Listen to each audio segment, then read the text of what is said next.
Want to clean up your Pinterest boards? Here's how. First, open your Pinterest app on your mobile. Tap the profile icon at the bottom right corner. At the top of the screen, select the Boards tab.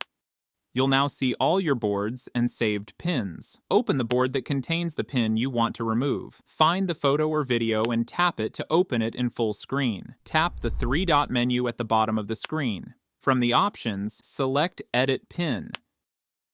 You'll find the Delete this pin option. Click on it. Pinterest will ask for confirmation. Tap Delete again, and the pin will be removed. If you want to delete the entire board, look at the top right corner and tap on the three dots. From the menu, select the Edit Info and Settings option. Scroll all the way down to the bottom. Tap Delete Board. Pinterest will ask for confirmation. Confirm by tapping Delete again. And that's it. Your board has been permanently removed.